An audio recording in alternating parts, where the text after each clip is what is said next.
यहाँ विराज की डांट पड़ी थी और रिया प्रीति पहुंच जाते हैं इस वक्त हॉल में जहाँ सब लोग बैठे हुए थे। तृषा भी चुपचाप शांति से बैठी हुई थी और सबकी बातों को बस सुन रही थी। उसे कुछ भी नहीं कहना था, जैसे उसके तो अंदर अब सारी बोलने की चाहत ही खत्म हो चुकी हो। तभी प्रीति ने उन सबको अनाउंस करते हुए कहा, कल तक दानिश सर वापस आने वाले हैं, ऐसा न्यूज़ मिला है हमें। सुनते मृदुल एकदम से खड़ी हो चुकी थी अपनी जगह से और बहुत ही हैरानी से और खुश होते हुए कहती है, क्या सच में वो आ रहे हैं? आपको कैसे पता? तभी रिया जो बात को संभालते हुए कहती है, हमें ऊपर से पता चला है। अविराज सर ने हमें टेक्स्ट किया था, दानिश ही आ जाएंगे वापस। तभी नूर थोड़ा निराश होते हुए कहती है, वो खुद नहीं आएंगे मेरे पास? वो भी तो मेरे भाई हैं ना, और अगर वो नहीं रहेंगे शादी में तो मैं शादी कैसे करूँगी? तभी तृषा उसके कंधे पर हाथ रखते हुए कहती है, वो हैं या नहीं है इसे तुम्हें टेंशन लेने की ज़रूरत नहीं है। शादी तुम्हारी है, तुम एंजॉय करोगी, और उनकी अर्धांगिनी है ना तुम्हारे साथ, फिर क्या टेंशन है तुम्हें? तृषा के इस बात को सुनने के बाद नूर के चेहरे पर हल्का सा स्माइल तो आ गया था, लेकिन ये उसके दिल की खुशी नहीं थी, ये तो बस दिखाने के लिए था। अगला दिन हल्दी का फंक्शन था, लेकिन सबके आने के बाद नूर के भी चेहरे पर अब फाइनली स्माइल आ ही गई थी। सुबह से तो वो निराश थी, लेकिन अब और क्या कर सकती थी वो। अविराज को वो बहुत ज़्यादा मानती थी और अविराज भी उतना ही ज़्यादा उससे प्यार करते थे। उनकी भी नज़र कैमरे से हट नहीं रही थी, लेकिन अभी तक तो उन्होंने सिर्फ नूर, शिवाय और बाकी के लोगों को देखा था।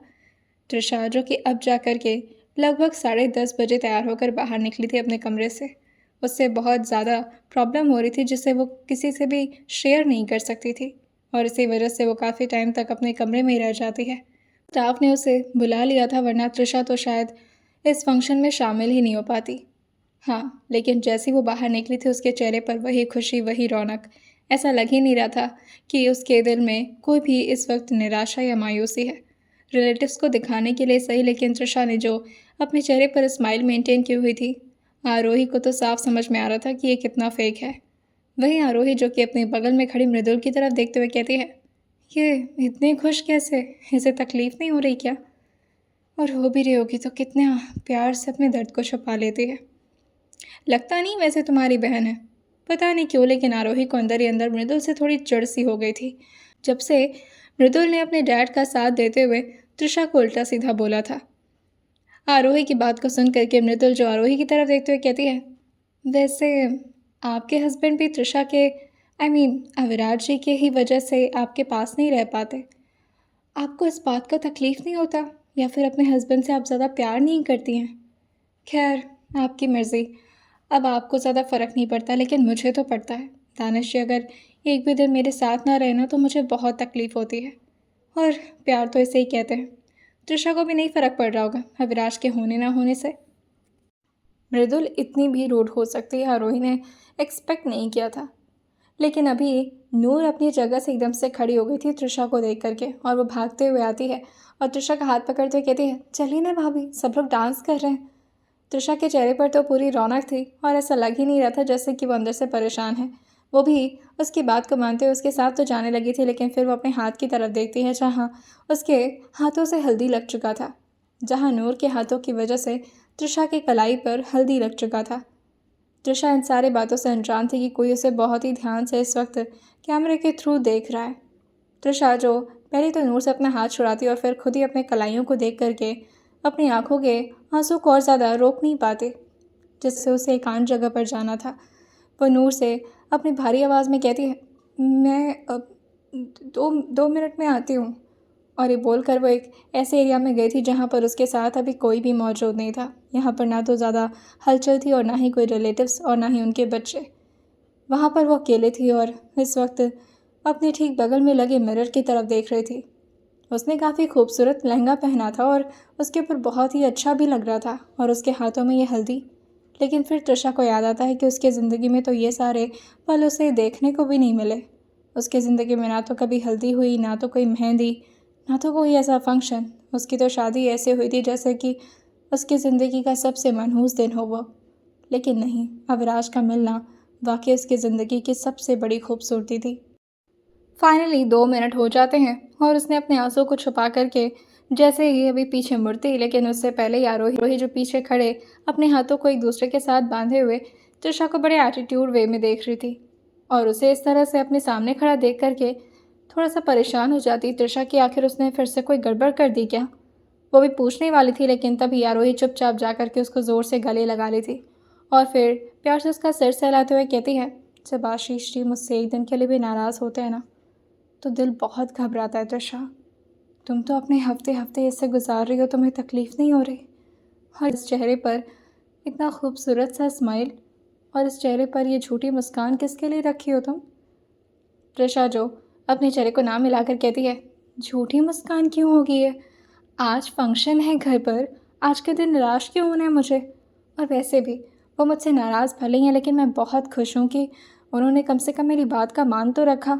दानिश भाई को वो यहाँ पर भेज रहे हैं तो काफ़ी है मेरे लिए, इससे ज़्यादा और मुझे कुछ भी नहीं चाहिए। आरोही इसके कंधे पर हाथ टैप करते हुए कहती है, कैसे कर लेती हो त्रिशा, दूसरों के बारे में इतना सोचना? और वो भी तुम उस मृदुल की वजह से ये सब की होगी ना? क्योंकि जैसे ही दानिश के आने के बाद अनाउंस हुई, वही सबसे ज़्यादा खुश हुई थी। मुझे अच्छे से पता है कि तुमने उसी की वजह से रिक्वेस्ट की होगी विराट से। त्रिशा जो जाकर के उनका हाथ पकड़ते हुए कहती है, अच्छा तो है ना भाभी, कम से कम कोई तो अपने हस्बैंड के साथ रह पा रहा है। और हाँ, आशीष भाई भी तो आज आ रहे हैं ना वापस। तभी आरोही हल्का शर्माते हुए कहती है, और नहीं तो क्या, वो मेरे बिना रह पाएंगे? उनसे नहीं रहा जाता है त्रिशा। अगर वो मीटिंग में ना होना तो रात रात भर मुझे कॉल करके परेशान करते रहते। हाँ, थोड़े बिजी तो रहते हैं, मगर इस बार अविराज है ना, वो संभाल लेगा। But I am so sorry, तुम लोग अभी न्यूली मैरिड कपल हो और मेरी वजह से, तभी सुनकर त्रिशा पूछती है, आपकी वजह से क्या? काम है तो ठीक है ना, वो लोग रहें, और वैसे भी मेरे पास भी कहाँ टाइम होता है। अभी तो कॉलेज का फेस्ट है, फिर उसके बाद से कुछ प्रोग्राम्स वगैरह भी होने वाले हैं, बहुत सारी प्रिपरेशन करनी है, एग्ज़ाम्स भी आने वाले हैं, तो टाइम नहीं रहता। फिर अभी तो बहुत सारे प्रैक्टिकल्स भी। लेकिन तभी आरोही उसके मुंह पर हाथ रखते हुए कहती है, बस बस, मेरे सामने एक्टिंग मत करो, बहन की तरह समझो मुझे अपनी। कोई नहीं होता तुम्हारे पास, मुझे पता है, लेकिन अगर दिल करे तो मेरे पास आ जाया करो, अपना सारा दर्द मुझसे बता दिया करो, मैं समझ सकती हूँ तुम्हें। हाँ, वैसे बहुत ज़्यादा कॉम्प्लेक्स हो तुम, लेकिन फिर भी मैं कोशिश करूँगी तुम्हें समझने की। अविराज एकदम से अपने लापी को बंद कर चुके थे और गुस्से में खड़े होते हुए बाहर निकल जाते हैं। वहीं दूसरी तरफ दानिश जो अपनी पैकिंग में लगा हुआ था, खुश था वो कि उसे यहाँ से जाने का मौका मिल रहा है। तभी अचानक से दरवाज़ा खुला था। वो इस वक्त तो हॉल में ही था और हॉल में ही स्टे लिया था। अचानक से विराज को यहाँ आता देख करके वो थोड़ा घबराते हुए पूछता है, सर क्या हुआ? अविराज जो उसको अपना हाथ दिखाते हुए कहते हैं, कुछ नहीं, बात नहीं करो मुझसे। और वो भी बाहर काउंटर पर चले गए थे, जो कि हॉल एरिया में ही था। वहाँ पर खड़ा एक स्टाफ जो अभी अविराज से कुछ पूछने वाला था, लेकिन अविराज ने उसे भी अपना हाथ दिखा करके चुप रहने का इशारा कर दिया था और वो यहाँ से सबको बाहर भेज देना चाहते थे। बहुत टफ हो रहा है अविराज, बहुत ज़्यादा टफ हो रहा है। आई यू श्योर तो रह पाएगा उसके बिना? रहना तो पड़ेगा। उसे भी तो पता चले कि उसने कितनी बड़ी गलती की है। 1 साल तक तो उसका चेहरा भी नहीं देखूंगा मैं।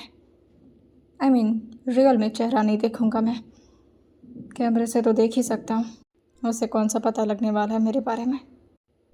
दानिश पीछे से जाकर के धीरे से अविराज के कंधे पर अपनी एक उंगली रखते हुए कहता है, सर आपका मूड चेंज तो नहीं हो रहा ना सर? अगर आपको कोई प्रॉब्लम है तो मैं नहीं। लेकिन तभी अविराज जो दानिश से कहते हैं, एक काम करो, वीडियो कॉल करो मॉम को और लापी से कनेक्ट करके मुझे दो, मैं उन्हें बोल देता हूँ कि मैं शादी अटेंड नहीं कर सकता। ये सुनते ही दानिश थोड़ा परेशान होते हुए पूछता है, पर सर क्यों? आपकी बहन की शादी है सर, नूर की शादी है, जो कि आपके लिए इतनी ज़्यादा इम्पॉर्टेंट। लेकिन तभी विराज उसे घूरते हुए कहते हैं, हाँ तो शादी तो शिवाय से हो रही है ना, तो ऑब्वियस सी बात है कि उसकी शादी मेरे ना होने की वजह से रुकने तो वाली नहीं है।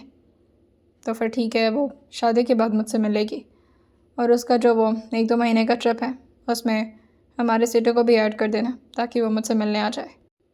दानिश हल्का उनको टीज करते हुए कहता है, समझ रहा हूँ सर, वो क्या है ना कि एक बार वाइफ को देखेंगे आप तो मन नहीं करेगा ना आपका उनसे दूर जाने का। होता है सर, होता है। अविराज और दानिश की तरफ ऐसे घूरे थे कि जितना वो कहें सिर्फ उतना ही किया करे दानिश, फालतू में अपना ज्ञान ना दिया करे। ये बात सुनते ही अर्चना जी तो बिल्कुल मना कर दी थी। इवन नूर तो खड़े होते हुए कहती है, मैं तो दुल्हन ही नहीं बनूंगी भाई, मुझे कल तक आप किसी भी हालत में चाहिए। गाना कौन गाएगा मेरी मेहंदी पर? और जब संगीत होगा तो डांस नहीं करेंगे आप? अविराज जी सुनते हुए कहते हैं, मैं आज तक डांस किया हूँ जो तुम्हारी मेहंदी या तुम्हारे संगीत में डांस करूँगा। एंड दैट्स क्लियर, मैं नहीं आ सकता, काम बहुत ज़्यादा है। और यहाँ पर वीडियो कॉल चल रही है, इसके बारे में तृषा को किसी ने कुछ नहीं बताया था, वरना उसे बहुत हर्ट होता कि अविराज उससे बात ना करके बल्कि पूरी फैमिली को यहाँ पर गैदर करके बात कर रहे हैं। इसी वजह से तृषा को बाहर ही रखा गया था, लेकिन उसे अंदाज़ा नहीं था जिसकी वजह से वो तो अपने हाथ में बढ़िया गर्म पकौड़ियाँ लेकर के उसी तरफ आगे बढ़ी थी जहाँ पर पूरी फैमिली एक साथ बैठी हुई थी। तृषा को लगता है अच्छा मौका है, सब एक साथ खा लेंगे और एंजॉय करेंगे। लेकिन जैसे भी तृषा वहाँ पर गई थी और अचानक ही लैपी के सामने पहुँची थी, अविराज जो लगातार अपनी बातों को कंटिन्यू किए हुए उन लोगों को क्लैरिफिकेशन दे रहे थे कि वो नहीं आ सकते। वर्कलोड अचानक से बढ़ गया, मार्केट में बहुत ही ज़्यादा फ्लक्चुएशंस चल रही हैं, तो आना बहुत ज़्यादा तृषा। उनके मुंह से जैसे ही नाम निकला था, सारे लोग पीछे मुड़ कर के देखे थे। वहीं तृषा जो कि अपने डीप नेक ब्लाउज में एक साइड की तरफ से अपनी दुपट्टे को पकड़े और वहीं दूसरे हाथ में ट्रे को पकड़े हुए उन्हीं लोग की तरफ आ रही थी। उसने लो वेस्ट इस तरह घाघरा पहना हुआ था। ये देख कर के अविराज की मुट्ठी एकदम से कस गई थी। इतना प्यारा नेवल दिखाने की भी कोई ज़रूरत है क्या यहाँ पर? उनके चेहरे का जो भाव बदल रहा था, सब लोग उसे नोटिस कर पा रहे थे। एक तरफ वहाँ पर बैठे लोग अविराज का चेहरा देखते और वहीं दूसरी तरफ इस वक्त पीछे खड़ी तृषा का। दोनों एक दूसरे को अपना मुंह खोल करके देख रहे थे। तृषा के चेहरे पर अभी जो स्माइल थी, जो कि उसने फेक तरीके से रखी थी मगर रखी थी, वो भी एकदम से उड़ गई थी। दोनों के चेहरे का रंग इस तरह से उड़ा था कि अर्चना जी अगर बीच में उन लोग को इंटरप्ट ना कर दी तो ये कॉन्वर्सेशन तो कभी ख़त्म ही नहीं होता। वो खुद ही अपना गला क्लियर करते हुए कहती है 5 मिनट से वीडियो पॉज हो गया अविराज, कुछ कह रहे थे तुम, नहीं आ पाओगे? तभी तृषा वहाँ पर टेबल पर ट्रे रखते हुए वहाँ से जाने लगी थी। लेकिन अविराज जो एकदम से अपनी बात को पलटते हुए कहते हैं, मैं क्या सोच रहा था कि आ तो मैं नहीं पाऊँगा, बट कोशिश तो कर ही सकता हूँ। नूर जो खुश होते हुए कहती है, तो डन है ना, कल आप आ जाएंगे? वैसे भी आप तो चाहें तो आ सकते हैं ना, आपको तो प्राइवेट जेट से आना है, क्या फ़ायदा आपके पास ऐसे प्राइवेट जेट होने का? शिवाजी ने तो गिफ्ट किया था ना आपको। ये सुनते विराज उसे रोकते हुए कहते हैं, इसी वजह से तो मुझे उस घटिया प्राइवेट जेट को यूज़ ही नहीं करना है। और नहीं, मैं क्या कह रहा था, मैं नहीं आ सकता, बिल्कुल भी नहीं आ सकता। दानिश समझाओ लोगों को, मैं नहीं आ सकता और मुझे कुछ काम है। और ये बोल करके वो वहाँ से निकल गए थे। वो वहाँ की सिचुएशन को और ज़्यादा हैंडल ही नहीं कर पा रहे थे। जिस तरह से पहले तो तृषा को देख करके उनका चेहरा जो कि हल्का हल्का ब्लश करने लगा था, लेकिन फिर अचानक से उनके चेहरे पर गुस्सा आ गया था कि तृषा ने इतना परफेक्ट कपड़ा क्यों पहन रखा है, अविराज तो वहाँ पर है भी नहीं, इतनी सुंदर लगने की उसे क्या ज़रूरत है। और वहीं इस बात का दुख कि अविराज तृषा से नहीं मिल पाएंगे। कैसे कैसे रोक रहे थे वो खुद को, उन्हें गले लगाना था ज़ोर से इस वक्त तृषा को, जिसकी वजह से वो खुद के हाथ को ज़ोर से एक दूसरे के साथ कस लिए थे। और फिर अपने दिल पर धीरे से अपना हाथ रख के उसे समझाते हुए कहते हैं, अविराज मेहराव तुम ऐसे कमज़ोर नहीं पड़ते हैं, कम ऑन, जस्ट क्वाइट। कुछ भी नहीं देखा है तुमने, भूल जाओ उसे। और अगर देखना है तो कैमरे से देख लो ना, वैसे भी रूम में कैमरा तो तुमने लगा ही रखा है। हाँ, ये अच्छा आइडिया था। अविराज कैमरे से तृषा को देख सकते थे, लेकिन जैसे ही उन्होंने अभी रूम का कैमरा ऑन ही किया था, तृषा वहीं पर मौजूद थी और इस वक्त अपने आँखों को लगातार अपने टिश्यू पेपर से साफ करते हुए दुपट्टे को एक साइड में निकालती और फिर अभी ब्लाउज़ को निकालने वाली होती है। लेकिन तभी अचानक से उसको पीछे देखने का मन कर गया था और लाइट्स को देख करके वो थोड़ा सा परेशान हो गई थी, जिससे उसने पूरे लाइट्स को ऑफ कर दिया था। लेकिन कैमरे को कोई फ़र्क नहीं पड़ता, कैमरा तो फिर भी सब कुछ बहुत ही क्लियर तरीके से दिखा रहा था। तभी अचानक तृषा ने अपने दुपट्टे को ऐसी जगह पर टांगा था जिससे कैमरा हल्का हल्का कवर होने लगा था और अविराज को अब तृषा दिखना बंद कर दी थी और अविराज को अब तृषा नहीं देख पा रही थी। ये देखते ही अविराज तो थोड़ा फ्रस्ट्रेशन में अपने लैपटॉप पर बार बार प्रेस करते हुए कहते हैं, ओह नो नो नो, ये क्या तरीका है अब। लेकिन फिर उन्हें खुद का चेहरा दिख जाता है, जिससे वो एकदम से अपने चेहरे को दूसरी तरफ करते हुए कहते हैं, मैं क्या अपनी बीवी को कपड़े बदलते देख रहा हूँ? इतना बेशरम कब से हो गया मैं, हाउ चीप। और ये बोलकर वो खुद ही लैपटॉप को बंद कर दिए थे। जब तक तृषा कपड़े नहीं बदल लेती, ऑब्वियस सी बात थी कि अविराज उसे इस तरह से नहीं देखते। फाइनली तृषा दुपट्टा हटा चुकी थी और अविराज का भी अब पेशेंस लेवल ख़त्म हो चुका था। जैसे तैसे करके रात भर अविराज ने अपने लैपटॉप को ऑन रखा था, सिर्फ तृषा को देखने के लिए। और जिस तरह से वो तृषा को देख रहे थे, बार बार उनका दिल उन्हें समझाया जा रहा था, चल भी लेना विराज, इतना भी क्या नाटक करना है। अरे माना कि उसने अपनी जान को खतरे में डाला, मगर तेरे लिए तो डाला, इतना प्यार करती है तुझसे, इसमें सैड होने वाली क्या बात है। लेकिन फिर उनका दिमाग जो एकदम से गुस्से में आ गया था और उनके दिल को कंट्रोल करते हुए कहता है, ऐसे कैसे कर सकती है वो, अगर उससे कुछ हो गया तो। मैं उसे मैं उसे देखना भी नहीं चाहता। जब भी उसे देख रहा हूँ तो खुद पर गुस्सा हो रहा है। कहीं ऐसा ना हो कि मैं खुद को ही शूट कर लूँ। बेहतर होगा कि मैं उससे दूर रहूँ।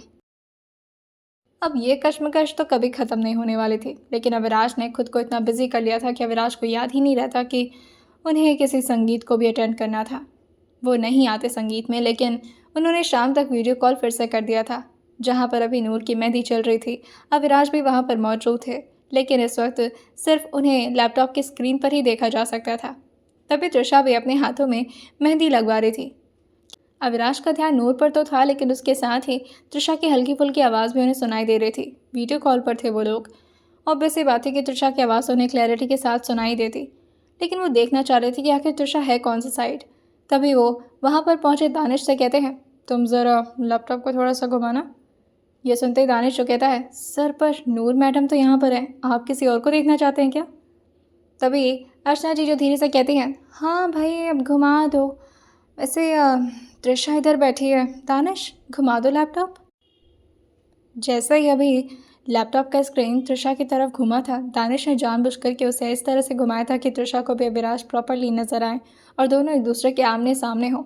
तृषा के दोनों हाथों में मेहंदी थी, जिसकी वजह से वो अपना लहंगा उठा करके यहाँ से जा भी नहीं सकती थी। उसने इस वक्त स्लीवलेस ब्लाउज पहन रखी थी, जिससे उसका शोल्डर पूरी तरह से दिखाई दे रहा था। कितना खूबसूरत था वो। लेकिन अविनाश जो अपने आप को कंट्रोल करते हुए अपनी नज़रों को नीचे झुकाते हुए कहते हैं, वो ठीक है, हो गया, अभी मैं निकलता हूँ, एक मीटिंग है। तभी इस बात पर दानिश कहता है, सॉरी सर, पर आपके शेड्यूल को मैं ही तो मेंटेन करके आया हूँ, इस टाइम आपकी कोई मीटिंग नहीं है सर, आप झूठ बोल रहे हैं। अविनाश जो दानिश को क्यों ही रखे थे अपने साथ, इतना मुंहफट आदमी क्यों है ये। वहाँ पर मौजूद सारे स्टाफ के साथ आए हुए सारे रिलेटिव्स वगैरह भी अब इस बात पर हंसते हुए अविनाश को टीज़ कर रहे थे कि भले ही अविनाश फॉरेन में हैं, लेकिन तृषा को इतना मिस कर रहे हैं तो फिर आ ही जाते ना।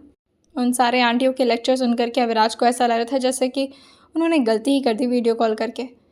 तृषा जो कि अपनी जगह से खड़ी होने के लिए अपने उन केयर टेकर्स की तरफ देखी थी, क्योंकि वही दो थी जो उसको हमेशा हेल्प करती थी। बाकी यहाँ पर मौजूद आरोही, मृदुल, नूर सबके हाथों में तो मेहंदी थी। उसका लहंगा संभालते हुए अब वो दोनों स्टाफ उसे कमरे के अंदर ले जाने लगी थी।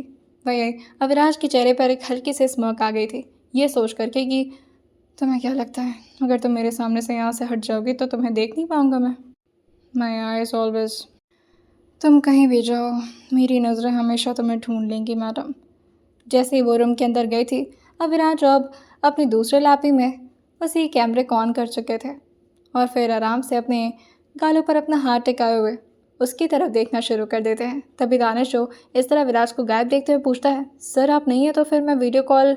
अविनाश ने खुद ही वीडियो कॉल को कट करने का इशारा कर दिया था और फिर फाइनली नूर को बाय करते हुए वो अपनी तृषा को देख रहे थे, जो कि अभी भी बहुत ज़्यादा परेशान होकर के अपनी मेहंदी सुखाई जा रही थी। तृषा को आदत थी, वो जब भी परेशान होती थी वो टहलना शुरू कर देती थी। इस तरह से अपने बेड के चारों तरफ वो अपने रूम में इधर उधर घूमे जा रही थी, जिसकी वजह से उसका लहंगा बार बार उसके पैरों में फंस रहा था, जिससे वो बहुत ज़्यादा फ्रस्ट्रेट होते हुए अपने हाथों को लगातार ऊपर की तरफ उठाए हुए अपने लहंगे को अपने पैरों से ही मारे जा रही थी। और इसी मारा धाड़ी में वो खुद ही अपने पैर से फंस करके गिर चुकी थी, क्योंकि लहंगा उसके पैरों के बीच आ चुका था और उसी पर वो खुद चढ़ गई थी। जैसे ही उसके मुंह के बल वो गिरी थी, अबराज एकदम से उसके लिए ऐसे आवाज़ निकाले थे जैसे कि अभी वो तृषा को संभाल ही लेंगे। उनका हाथ भी लैपी पर गया था, लेकिन फिर उन्हें याद आता है कि वो तृषा के पास नहीं है, बल्कि वो सिर्फ तृषा को दूर से देख सकते हैं। वैसे तो उन लोगों के बीच बहुत लंबा फासला है। उन्होंने एकदम से पैनिक करके अब अपने फ़ोन को उठा लिया था और गुस्साते हुए कहते हैं, ये काम ठीक से नहीं होता, चलना भी नहीं आता इसे, पता नहीं कैसे 1 साल रहेगी मेरे बिना। वो तुरंत ही दानिश को फ़ोन किए थे और दानिश ने भी फ़ोन उठा लिया था। फ़ोन कान पे लगाने के बाद भी उसे ये नहीं पता चला था कि अभी दूसरे साइड में है कौन, क्योंकि उसने नाम तो देखा ही नहीं था। तभी अविनाश जो थोड़े गुस्से में कहते हैं, दानिश किसी को भेजो तृषा के रूम में, और वो गिर गई है तो।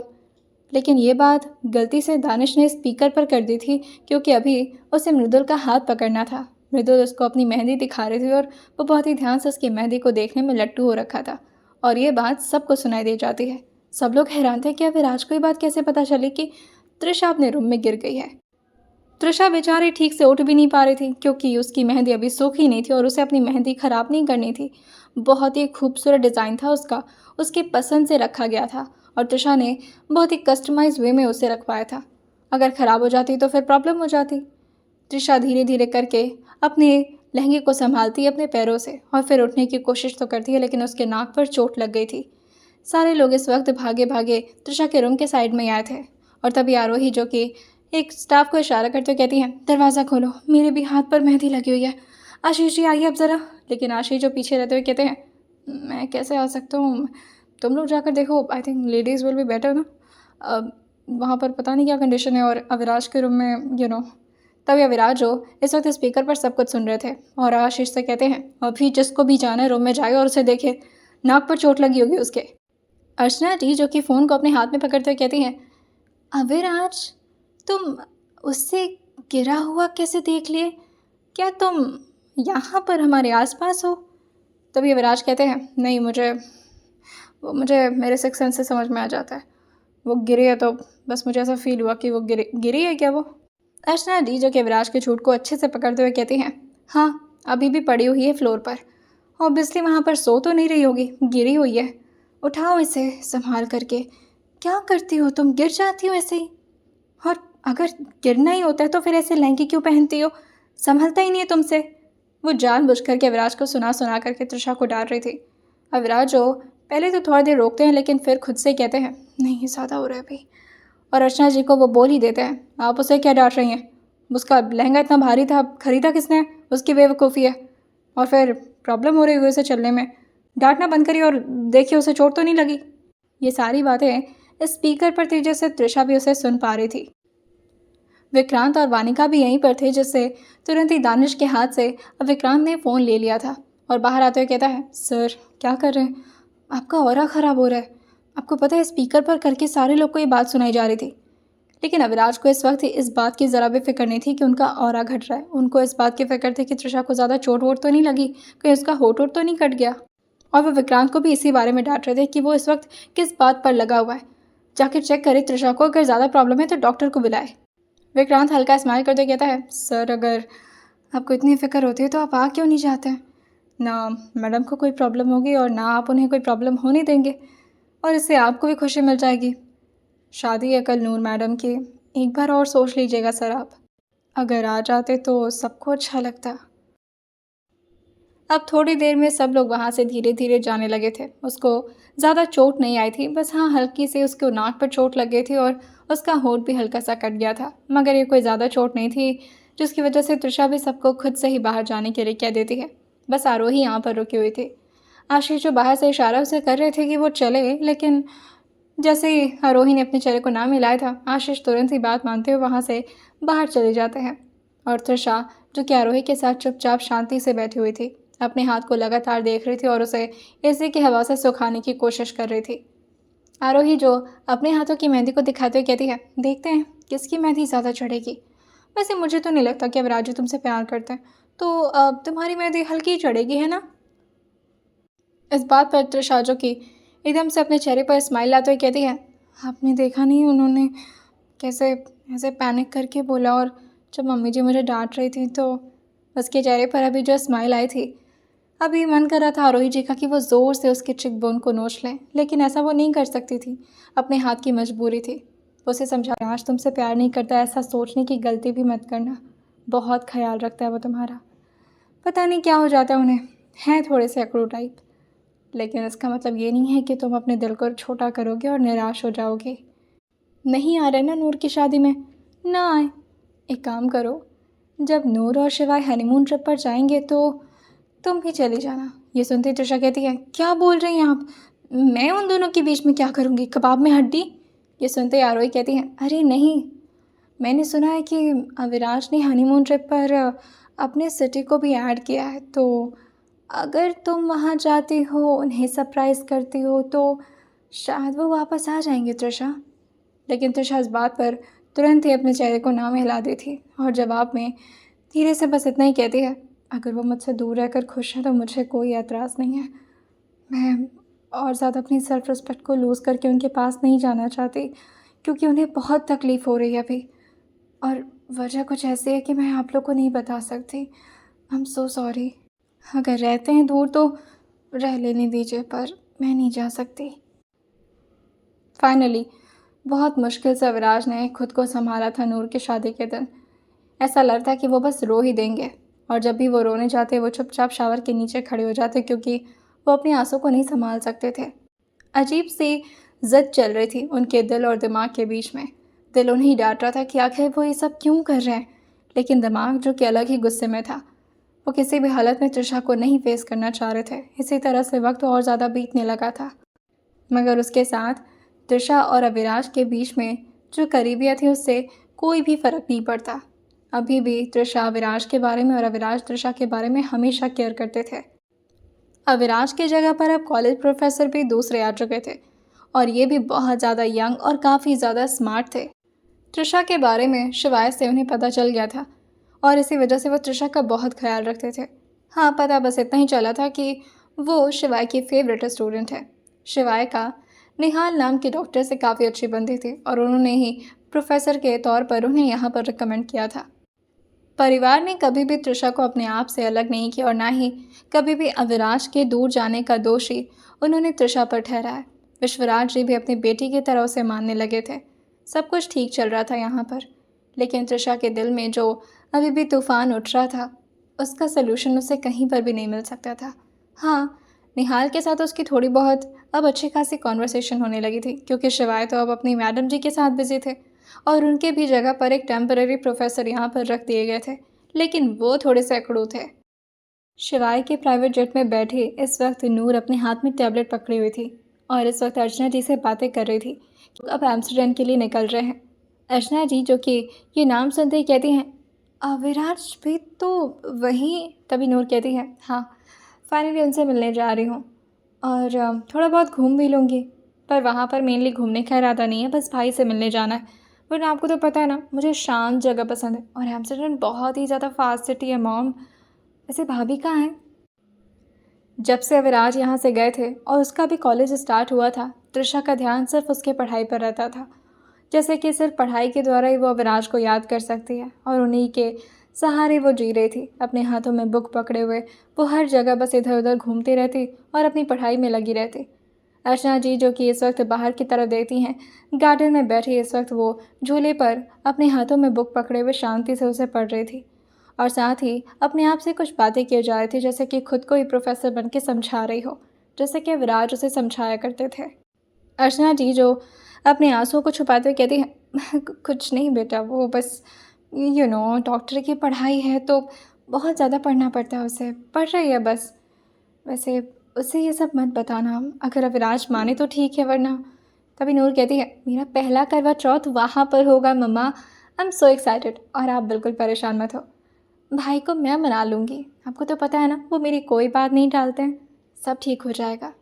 तभी अर्चना जी जो अपने सर को हाँ मिलाकर कहती हैं, हो जाना चाहिए, 1 साल हो गए अविराज को, ऐसे भी कौन करता है।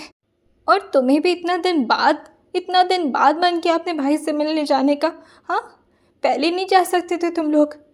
तभी नूर जो शिवाय की तरफ टैबलेट को घुमाते कहती है, उन्हें देख रही हैं आप, उनसे भी दोस्ती तोड़ चुके हैं भाई। कितना मुश्किल से मनाई हूँ मैं, कितने मुश्किल से वो मूव ऑन किए इन सारी चीज़ों से। आपको नहीं पता कि शिवाजी को भी बहुत बुरा लगा, वो हमारी शादी तक अटेंड नहीं किए हैं। अब इसके बाद फिर उनके साथ यहाँ भाई के पास जाना थोड़ा तो ऑकवर्ड है ना। Mamma please, I am really sorry, पर ऐसा मत समझिएगा कि मैं भाई को भूल गई थी। सच कहूँ तो मुझे हर वक्त अपने भाई की, लेकिन तभी भी जो कि अचानक ही उसके हाथ से टैबलेट छीन चुका था। वो अभी अभी आया था, और नूर की आवाज़ सुनते ही एकदम से गुस्से में कहता है, अच्छा तो हर वक्त भाई को याद कर रही हो। वैसे कौन से भाई को याद कर रही हो? एक मिस कॉल तक नहीं मारा है जब से शादी हुई है ना, अपनी शक्ल तक नहीं दिखाई एक भी बार, और कितना घूमती है तू, पैसा खर्च कर देगी हमारे शिवाय भाई का। ये सुनते ही नूर जो गुस्से में कहती है, मम्मा इससे फ़ोन लो आप, मम्मा इससे फ़ोन लो आप अपना, आ गया तंग करने मुझे, जा यहाँ से। और तुझे कौन याद करता है? मैं तो अविराज भाई की बात कर रही थी। तभी वीर जयुग का चेहरा दिखाते कहता है, उसे भी याद कर लिया कर, उसका बिल्कुल भी मन नहीं लगता तेरे बिना। रोंदू जैसा शक्ल बनाकर घूमता रहता है इधर उधर, कोई लड़ने के लिए नहीं है हमारे पास। तू रहती थी कितना परेशान करते थे तुझे, मज़ा आता था यार। और फिर वो अपनी तरफ फ़ोन को घुमाते हुए कहता है, मैं तो कहता हूँ ना ये शादी वादी का चक्कर छोड़, आजा हमारे पास। तभी नूर कहती है, अच्छा और आपकी वो जो गर्लफ्रेंड नताशा जी हैं, पक्का मैं छोड़ दूँ शादी? मुझे तो कोई प्रॉब्लम नहीं है, मैं शिवाजी जी को छोड़ भी दूँ, आप छोड़ पाएंगे उन्हें? तभी वो शर्माते हुए कहता है, नहीं वो तो मैं। लेकिन अर्चना जी जैसे ही वीर को घूरी थी, वो फ़ोन को उनके हाथ में थमाते हुए कहता है, ए साफत को आप ही झेलो, मेरे को नहीं चाहिए, तू रह वहीं पर, मर वहीं पर। अविराज को इसके बारे में कोई अंदाज़ा नहीं था कि नूर और शिवाय वहाँ पर पहुँच रहे हैं, क्योंकि शिवाय चाहते थे कि अविराज एकदम से सरप्राइज़ हो जाए। शिवाय को तो बिल्कुल भी दिल नहीं चाह रहा था, लेकिन ये सारी चीज़ें वो सिर्फ नूर के कहने पर कर रहे थे। फाइनली वो लोग अब एम्स्टर्डम में लैंड कर चुके थे और अविराज के होटल की तरफ बढ़ रहे थे। वो यहाँ पर एक होटल में ही ठहरे हुए थे। वहाँ पर मौजूद असिस्टेंट को शिवाय भी अच्छे से पहचानते थे और शिवाय को वो लोग भी जानते थे, जिसकी वजह से अविराज के रूम का कार्ड उन्हें मिल गया था। नूर तो ये चाहती थी कि अविराज के रूम में ही वो लोग स्टे ले लें, लेकिन शिवाय ने मना कर दिया था और कार्ड को वापस लौटाते हुए कहते हैं, जब when he gets into the room make sure you just call me. शिवाय जो सामने इस वक्त मौजूद इस सिटी को देखते हुए उसका व्यू एंजॉय कर रहे थे, तभी पीछे से नूर जाते हुए धीरे से उनके हाथ पर अपना हाथ रखते हुए कहते हैं, सॉरी मेरी वजह से मूड ऑफ है ना आपका, अब मैं कुछ हेल्प कर सकती हूँ उसे ठीक करने में? तभी शिवाय उसे रेलिंग पर टिकाते हैं और अपने दोनों हाथों को उसके वेस्ट पर टिकाते हुए कहते हैं, तुम्हें तो देखते ही मूड अच्छा हो जाता है मेरा। फ़िलहाल मैं महाराज जी का वेट कर रहा हूँ, पता नहीं क्या रिएक्शन होगा उसका। पिछली बार गया था तो हाथ ही उठा लिया था उसने मेरे ऊपर। अच्छा हुआ उसने मारा नहीं, वरना मेरी नाक नहीं रहती, हट ही जाती मेरे शरीर से। इतना ज़ोर से पंच बना करके मेरे मुंह तक लाया था वो।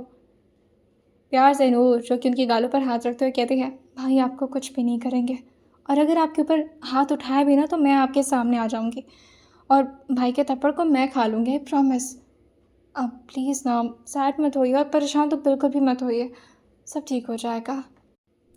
फाइनली जिस चीज़ का वेट उन लोगों को था, अब वो कॉल आ चुका था। रिसेप्शनिस्ट ने बता दिया था कि अविराज अपने रूम में जा चुके हैं। यहाँ पर अविराज का दरवाज़ा खुला था और वो अपने रूम में पहुँचे थे। अंदर जाते जाते ही अचानक ही उनके गेट पर कोई नॉक करने लगता है। ये थोड़ा सा वियर्ड था, अभी अभी तो अविराज आए थे, इतनी जल्दी क्या रूम सर्विस वाले आ गए? लेकिन उन्होंने ना कुछ ऑर्डर किया था और ना, लेकिन फिर भी वो बस चेक करने के लिए दरवाजे को खोले ही थे। और दरवाजे को खोलते इस वक्त सामने शिवाय का चेहरा। ये बहुत ही ज़्यादा अनएक्सपेक्टेड था अविराज के लिए। उन लोगों के बीच डील वगैरह की बातें तो होती थी, लेकिन बहुत ही ज़्यादा प्रोफेशनल तरीके से। ऐसा लगता ही नहीं था कि वो दोनों एक दूसरे को जानते भी हैं। तो शिवाय को अंदर भी आने के लिए नहीं कहा था, लेकिन खुद ही शिवाय जो अंदर की तरफ जाते हुए कहते हैं, इंसान गेस्ट को भी अंदर बुला ही लेता है। खैर बंद मत करना दरवाज़ा, कोई और भी आ रहा है। अविराज वेट कर रहे थे कि आखिर आ कौन रहा है, लेकिन जैसे ही नूर चहकते हुए उनके सामने पहुंची थी अपने हाथों में कुछ गिफ्ट्स लेकर के, अविराज के चेहरे पर एक हल्के से स्माइल आ गई थी और वो नूर को साइड से हक करते हुए उसके सर पर धीरे से सहलाकर पूछते हैं, यहाँ कैसे? और भाई की याद आ गई तुम्हें इतने दिनों बाद? तभी नूर जो अपना फ़ोन दिखाते हुए कहती है, ज़रा चेक करिए इस भाई को कितने बार कॉल्स किए मैंने, कितना टेक्स्ट भी किया आपको। अविराज जो अपनी गलतियों को मानते हुए कहते हैं, बिजी था ना, नहीं उठा पाया, और फिर भी 1-2 हफ्ते में तो बात कर ही लेता हूँ तुमसे। मैं भी सोच रहा था आज तुम्हें कॉल करूँ। और ये बोलते बोलते वो पीछे की तरफ मुड़ते, जहाँ आराम से शिवाय तो हक जमा करके उनके बेड पर ही लेट चुके थे। नूर जो उन्हें गुस्से में घूरती भी है, लेकिन तभी शिवाय जो अपना कंधा उचकाते हुए कहते हैं, क्या उसका बेड मेरा बेड सेम ही तो है ना? क्यों विराज, कुछ गलत कहा मैंने? ओप्स, अभी जी तो गुस्सा है मुझसे। एक काम करता हूँ नूर, मैं अपने कमरे में ही जाता हूँ, तुम लोग कर लो बात। ये बोल कर के अभी वो जा पाते उससे पहले अविराज जो नूर की तरफ देखते हुए कहते हैं, ड्रिंक्स अच्छी मिलती है यहाँ पर, पूछ लो इससे, अगर पीना हो तो चल सकता है मेरे साथ नीचे। नूर जो उन दोनों के बीच के इस टेंशन को थोड़ा और बढ़ाते हुए कहती है, अगर आप लोग को आपस में बात करने का मन ही कर रहा है तो इट्स ओके, आप लोग बात करिए, तब तक मैं आपके बालकनी का व्यू देखती हूँ। आई मीन ये वाला रूम ना सबसे ज़्यादा स्पेशल है मुझे लगता है सारे होटल में, क्या सही जगह है। और ये बोल करके वो बालकनी की तरफ जा चुकी थी और दरवाजे को भी बंद कर चुकी थी। अब वो दोनों ऐसे शर्माए थे जैसे कि एक दूसरे के दोस्त नहीं बल्कि हस्बैंड वाइफ हों, वो भी न्यूली मैरिड कपल। और इस बारे में शिवाय ने विराज को बोल भी दिया था। ऐसे क्या दूसरी तरफ मुंह करके खड़ा है, किस थोड़ा ना कर लूँगा तुझे। वैसे भी इतना दूर आ गया तुझसे बात करने के लिए, अब क्या जान चाहिए मेरी। अविनाश शिवा की तरफ देखते हैं और फिर उनकी तरफ आगे बढ़ते हुए कहते हैं, डील ही करनी थी तो वीडियो कॉल पर भी बात कर सकता था, ऐसे खामखा नूर को परेशान करने की क्या ज़रूरत थी। पूरी अकड़ के साथ कहते हैं, तेरी बहन ना कहती ना तो मैं तो तेरा नाम भी अपने मुंह पर ना लूँ। तुझे क्या लगता है मरा जा रहा हूँ तुझसे बात करने के लिए। अविनाश भी पूरे रूट टोन में जवाब देते हुए कहते हैं, लग तो यही रहा है, मर ही रहा था तो मेरे बिना। बहन तो दे दी तुझे, और क्या चाहिए तुझे। जान चाहिए मेरी, अगर चाहिए भी तब भी नहीं मिलेगी। ये सुनते ही शिवा जो हंसते कहते हैं, जान मतलब त्रिशा की बात कर रहे हैं। पर तुझे मैं बता दूं कि वो मेरे साथ बहुत ही अच्छे बॉन्डिंग में आ चुकी है और काफ़ी बातें होती है हमारे बीच में। हाँ उसका भाई ही हूँ लेकिन बहुत ज़्यादा मानती है वो मुझे। इवन मेरा ख्याल भी रखती है। नूर को भी नहीं पता होता जब मेरी तबीयत ख़राब होती है, सिर्फ उसे बताता हूँ क्योंकि वो डॉक्टर बनने वाली है ना। अविनाश को इस बात का तो अंदाज़ा था, अब ये लोग आ गए हैं तो दिन भर तृषा तृषा और तृषा करते रहेंगे। अविनाश को बहुत हिम्मत दिखानी होगी अपने इमोशंस को कंट्रोल करने के लिए कि उन्हें तो तृषा की बिल्कुल याद नहीं आ रही है।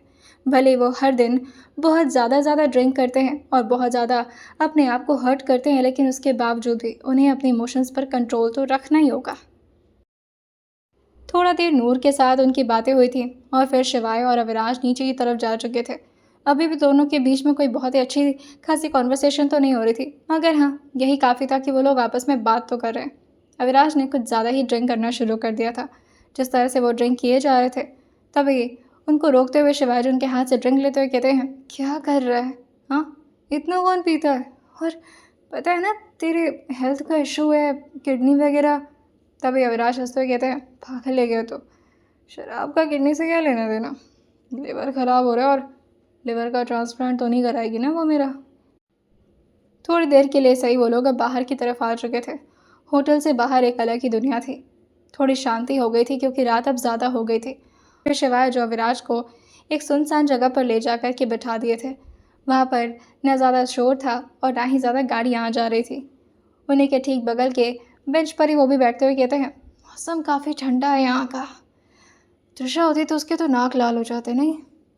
अविनाश जो शिवाय की तरफ घूरते हुए कहते हैं, तू मेरी बीवी के नाक को कैसे नोटिस कर लिया, और उसके सिर्फ नाक नहीं उसका चिक बोन, उसके कान तक लाल हो जाते हैं ठंडी में। वैसे ठंडी में मैंने उसके साथ ज़्यादा वक्त तो नहीं बिताया पर मुझे पता है। लेकिन तभी शिवान से पूछते हैं कैसे पता है विराज, तू तो ठंडी में उसके साथ था ही नहीं, शादी तो तेरी अभी हुई है और फिर तो चला है यहाँ पर, कैसे पता ठंडी में उसके साथ क्या होता है क्या नहीं। अविराज जो शिवा की तरफ देखकर कहते हैं, बुद्धू है क्या, तुझे क्या लगता है मैं जब से शादी किया हूँ तब से तृषा के साथ हूँ। नहीं मैं उसके साथ बहुत टाइम से हूँ, उसे पता नहीं है। एक मिनट, ये सीक्रेट है, ये किसी को नहीं पता है। हाँ थोड़ा बहुत दानिश को अंदाज़ा है इस बारे में, वरना और किसी को नहीं पता है। शिवाय जो इस वक्त फ़ोन को मिला चुके थे और किसी को लगातार ये सारी बातें सुनाई दे रही थी। तृषा चुपचाप फ़ोन को अपने साइड में रख दी थी और लेटे हुए सीलिंग की तरफ देख रही थी। अविनाश की वो बातें तृषा को अंदर तक चुभ रही थी कि अगर इतना ही ज़्यादा मोहब्बत है तो फिर क्यों नहीं जाहिर करते ये शख्स, इतना भी क्या कर है इनको। अविनाश जो आगे अपने आंसू को अपने हाथों से जैसे ही साफ किए थे तभी शिवान से पूछते हैं, ये क्या है, पानी कैसे आ रहा है, तेरी आँख ख़राब हो रही है क्या, क्या मतलब तेरी आँख भी ख़राब हो रही है, अबे कुछ तो अच्छा रख अपने शरीर में। ये सुनते विराज जो अपनी आंखों के आंसू को धीरे से शिवाय की तरफ ले जा कर के उसके बूंद को दिखाते हुए कहते हैं, ये तुझे पानी लग रहा है, अबे रो रहा हूँ मैं, वो तू समझेगा नहीं मैं क्यों रो रहा हूँ, लेकिन ऐसे ही चलता आ रहा है, किसी को दिखाई नहीं देते मेरे आंसू क्योंकि मैं दिखाना नहीं चाहता। अविनाश बहुत स्ट्रांग है। शिवाय जिसके आंसू अब खुद ही नहीं थम रहे थे और वो अपने चेहरे को दूसरी तरफ करके खुद से ही कहते हैं, ये क्या बात छेड़ रहा है तो, पागल है क्या, रुला कर ही मानेगा साले। अविनाश जो आगे उनके कंधे पर अपना हाथ रख करके वहीं अपने सर को भी उनके कंधे पर ही टिकाते हुए कहते हैं, शिवाय साले तू तो आ जाता है यार मेरे पास, अकेला पड़ चुका था मैं इधर, तुझे पता है मुझे कितनी दिक्कत होती है जब मैं तृषा के साथ नहीं रहता हूँ तो। मुझे ये भी पता है कि वो हर दिन रोते हैं मेरे बिना, लेकिन फिर भी मैं उसके पास नहीं जा सकता ना। ये सुनकर के शिवाय भी उनसे सवाल कर ही दिए थे कि आखिर ऐसा भी क्या है जो वो तृषा को अपने आप से इतना ज़्यादा दूर रखना चाह रहे हैं। अविनाश झटके से खड़े होते हैं। ऐसा लगा था जैसे कि वो अभी शिवाय को मारने तो नहीं वाले इस बात को सुन करके, लेकिन शिवाय अपने चेहरे को थोड़ा छुपा ही रहे थे कि कहीं थप्पड़ तो नहीं पड़ने वाला, वो भी इतने अच्छे खासे सिटी में। इस तरह से अगर वो मार खाना शुरू कर दिया विराज से तो प्रॉब्लम हो जाएगी। अभी वो खड़े होते उससे पहले ही अविराज और उनके कंधे पर हाथ रख करके दोनों दोबारा से बिठा चुके थे और पीछे लगे पेड़ पर धीरे से टिकते हुए कहते हैं, अविराज नहीं जा सकता तृषा के पास, क्योंकि अविराज को खुद से नफरत होती है। अब उससे प्यार नहीं कर पाऊँगा मैं। अब मुझे खुद के ऊपर सिर्फ गुस्सा आता है, क्योंकि तृषा ने मेरी वजह से अपनी लाइफ खतरे में डाल दी है यार। और साले तू भी मिला था ना उसके साथ, तूने ऐसा क्यों किया? तुझे पता है ना तृषा मेरे लिए कितनी मैटर करती है। ये बात जानने के बाद भी तूने ऐसा क्यों किया? वो तो बेवकूफ़ है, बच्ची है वो, उसे कुछ नहीं पता है, लेकिन तुझे तो पता है ना। अब अगर उससे कुछ होता है तो मैं ये सोच कर ना कांप जाता हूँ शिवाय। वो मेरी लाइफ की बहुत इम्पोर्टेंट पर्सन है, मैं उसे किसी भी कीमत पर खो नहीं सकता। अभी तो उसकी ज़िंदगी शुरू हुई थी यार, और तूने शुरू होते ही ख़त्म कर दी। तभी शिवाय कहते हैं, ख़त्म नहीं हुई है। अविनाश, किडनी तो बहुत सारे लोग डोनेट करते हैं, इसमें बड़ी बात नहीं है, एक किडनी पे भी इंसान जी। लेकिन तभी अविनाश उसे रोकते हुए कहते हैं, शट अप, शट अप। तृषा की बॉडी में बहुत सारे प्रॉब्लम्स हैं जो तुझे नहीं मालूम है शिवाय। उसकी बॉडी पहले से ही बहुत वीक है। बचपन में एक एक हफ्ते उसे खाने नहीं मिलते थे, ऐसी ज़िंदगी जी है उसने। उसकी बॉडी सिर्फ सिर्फ टेस्ट में परफेक्ट आ रही, इसका मतलब ये नहीं है कि उसकी प्रॉब्लम मुझे दिखाई नहीं देगी। उसके हर एक पार्ट्स बहुत ही ज़्यादा कमज़ोर हैं, और अगर उसके उसके शरीर में कोई प्रॉब्लम हुई मेरी वजह से, उसके जान को अगर ख़तरा हो गया तो शिवाय मैं मर जाऊँगा। और ये बोलते बोलते वो शिवाय के ऊपर ही ऑलमोस्ट गिरने वाले थे, लेकिन जैसे अभी वो गिरते उससे पहले शिवाय उनको अपने कंधे से टिका लिए थे और अपना हाथ का सहारा देते हुए उन्हें खड़ा करते हुए कहते हैं, अविराज, अविराज प्लीज़ संभाल खुद को, हम होटल चलते हैं, चल। और ये बोल कर के वो जैसे तैसे करके अविराज को पकड़ कर अपने साथ अब ले गए थे लिफ्ट में। अविराज का चेहरा जो कि वो खुद भी नहीं देख पा रहे थे, क्योंकि उन्हें खुद इतना ज़्यादा रोना आ रहा था। जैसे ही वो होटल रूम में पहुंचे थे, अविराज तो एक तरफ पूरी तरह से बेहोश होकर के पड़ चुके थे बेड पर, वहीं दूसरी तरफ शिवाय जो कि इस वक्त नूर के साथ कमरे में थे और लगातार उससे चिपक करके रोए जा रहे थे।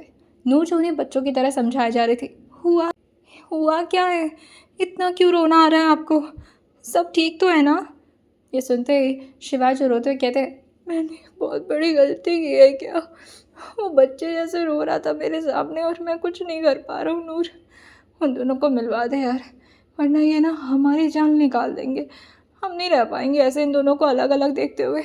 तभी नूर कहती है, फैंटेस्टिक आइडिया है मेरे पास, इसी वजह से तो इतने टाइम बाद आई हूँ। करवा चौथ का टाइम है, और आपको पता है ना कल करवा चौथ है। तृषा भाभी एक तरफ व्रत रहेंगी और यहाँ पर मैं भी व्रत रहूँगी। पहला व्रत होगा मेरा तो भाई मुझे गिफ्ट भी देंगे, और गिफ्ट में मैं उनसे जो मांगने वाली हूँ उन्हें पूरा करना पड़ेगा। तो आप बिल्कुल भी परेशान मत होइए, मैं हैंडल कर लूँगी अपने भाई को। अब आप सो जाइए, बच्चों की तरह रोए जा रहे, रात के 2:30 बज रहे हैं।